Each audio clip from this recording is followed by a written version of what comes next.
Hey everybody, it's Tripl-L, otherwise known as Trip, coming in with My Hero Academia chapter 216. Yeah man, we're gonna talk about this.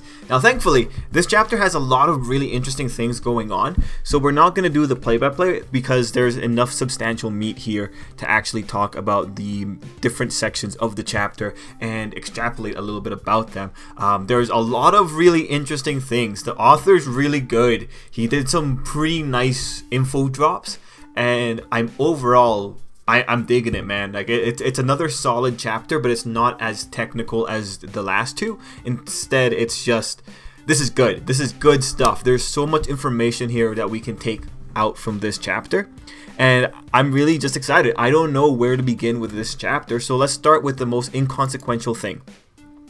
Actually, no. Before we start with the most not the most inconsequential thing, the smallest thing. Before we start with the smallest thing, I do have a quick note about translations. This is one of those instances where I think we're all better off checking out the Viz Media free chapter when they release it on Sunday night. Go on Viz Media, the Shonen Jump side, and read that translation, because between Jaimini's box and Manga Stream's translations, there's something really weird going on here, and it all revolves around the last page of, or not the last page, I think this, oh no, yeah, the last page of this chapter. So here's the thing, on the Jaimini's box translation, that last page, it says on the Monoma side, however, we definitely didn't lose in terms of substance. Now that I know that Midoriya's quirk has that, we could devise a strategy to counter it. And then after Izuku does his analysis, he's asking, what did Monoma mean by that? Whereas the Manga Stream translation is extremely more detailed, with them instead saying, however, leaving the results aside, we haven't lost in any way, shape, or form. If only I had known Midoriya's quirk would be a dud, I would have come up with an appropriate plan. To which Izuku just wonders, what does he mean by dud? Now, between those two translations, you can tell the Manga Stream translation is giving us way more information in this case. So it's kind of a weird place when you have a very critical line like that being so differently interpreted by two major sources of translations. You need a third party to like come in and tell you like what exactly is going on, because the Jaimini's box translation suggests that there's something extra going on with Izuku's quirk, whereas the Manga Stream translation suggests that Izuku's quirk is in fact protected from Monoma's copy ability. You know, one of those two, like, well, actually both are important to some degree, but right now I think the Manga Stream translation is the one that's most, well, supported, because Ochako just flat out called it that he didn't have Izuku's quirk, right? So what do you guys think? This is one of those cases we have to wait till Viz releases their variation, because we need to see what exactly is going on here. Like actually, what are they doing?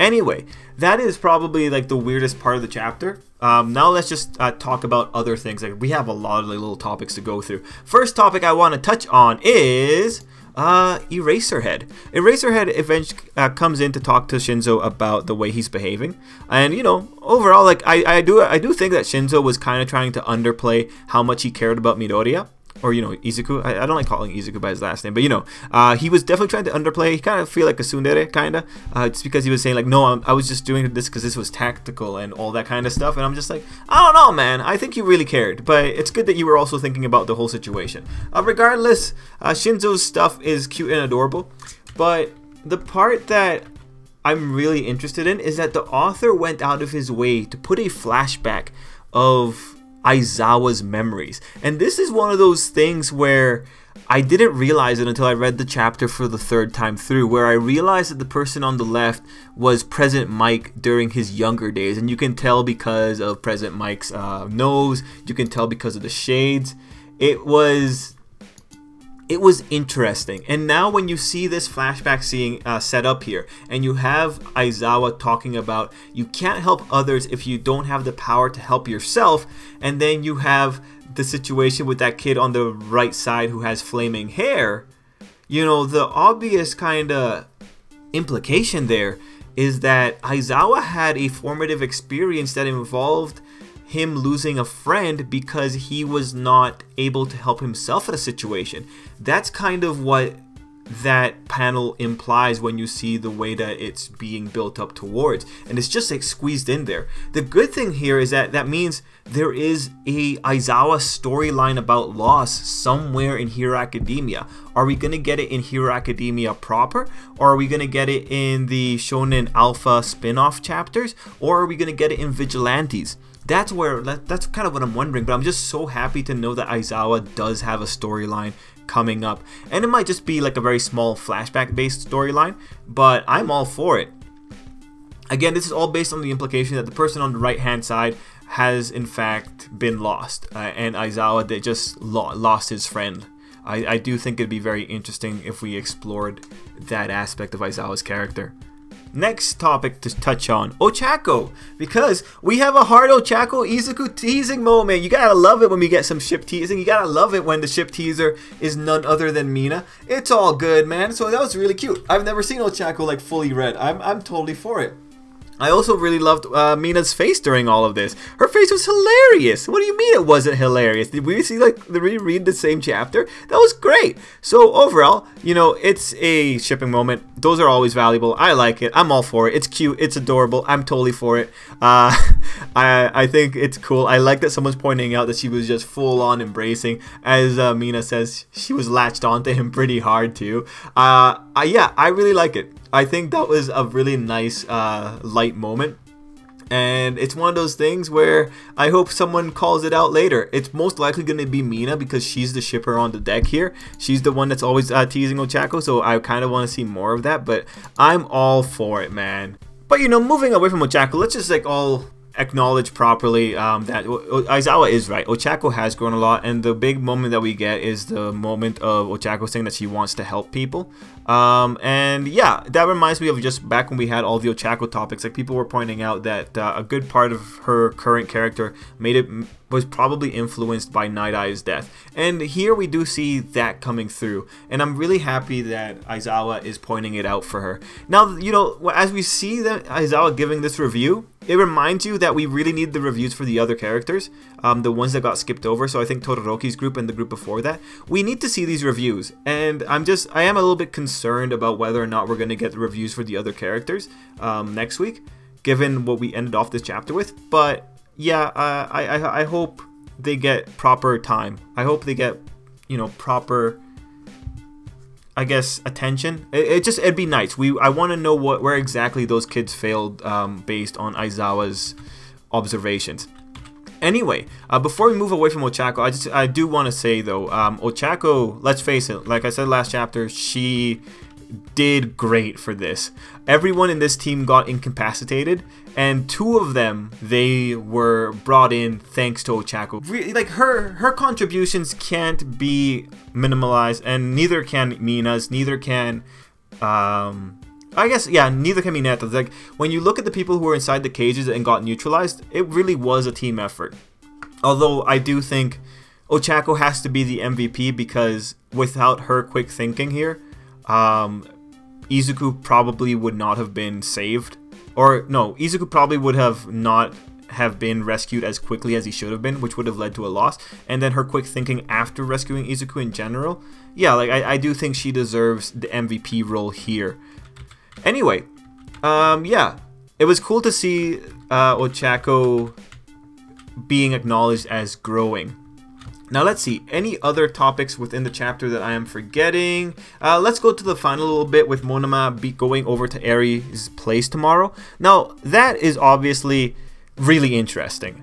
I am so interested in that whole thing, because the first thing that I thought of when I see the copy boy going over to Eri is, are they going to restore Mirio's quirk? Right, because Mirio is right there. He's hanging out with Eri sometimes, so that's naturally going to be my first thought. But here's the thing. Do they want to easily, well, how do I say this? How easy does the author want to make this whole situation with Eri, right? How easy do they want to restore me, or how easy do they want to make Irio's return to heroics? How easy does he want this to go? Because like I said, my plan here, if I was doing this, it would be, I'm getting Monoma to copy Eri's quirk, and then to see if he can use it properly, and then to see if he can revert Mirio. That would be my line of thought.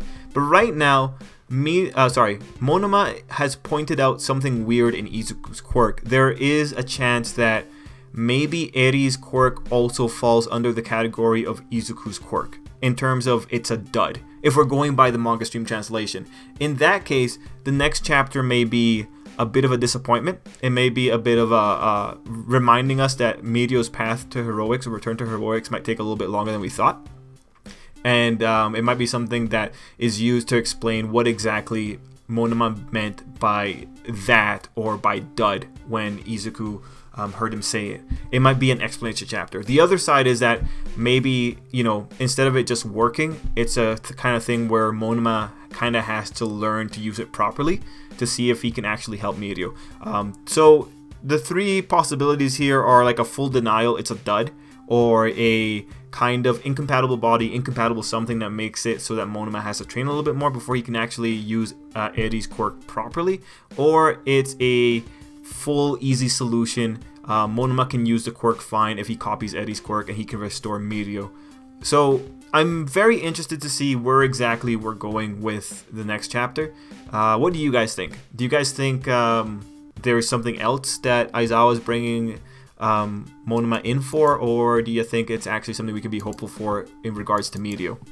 Okay, other than that, we also had like just a lot of Shinzo character development, but I think, you know, it's self-explanatory. It's adorable. It's cool that the kid is so enamored with the hero class. It's cool that he's coming in for the second year. Actually, yeah, the author just gave us a second year event to look forward to. So now the question is, oh my god, are we actually getting to the second year of Hero Academia? Oh, sorry, are we actually getting to the second year for the kids' Hero Academia? Are they actually going into second year without a problem?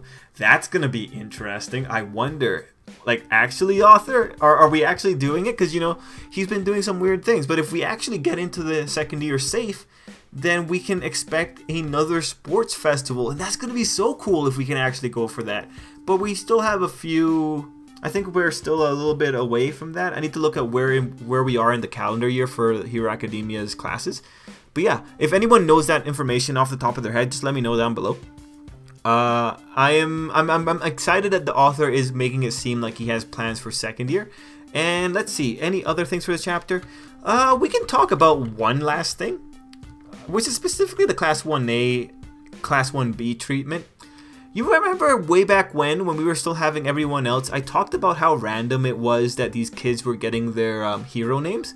You know, seeing the hero names pop up in this chapter at the end, or sorry, at the very beginning, but at the end of the match, it just kind of reinforced the idea that I had that this was just kind of secondary. Like, the author's just kind of putting these names in there, just, you know, willy-nilly, like without a second thought. He's just putting them in there because it's like the only time he can put them in there. I do like that he is adding those names in, but I just find it funny. I find the implementation funny. They're just like, it feels like it's a second thought, right? Like, it's just something that, oh yeah, put it in because I have the time. But he's not really invested in these characters. That's kind of what it feels like. But yeah, that's the only that's the only criticism I have. It's just the placement of their names just seems kind of strange, or, you know, it just seems like the author doesn't care about them as much. Regardless, like I said, it's a strong chapter. I'm very excited for the next chapter. I think it was solid overall. And guys, let me know what you thought down below. I think I covered the main points I really wanted to talk about. But yeah, guys, thanks for watching. Till next time, I hope you have an absolutely great day.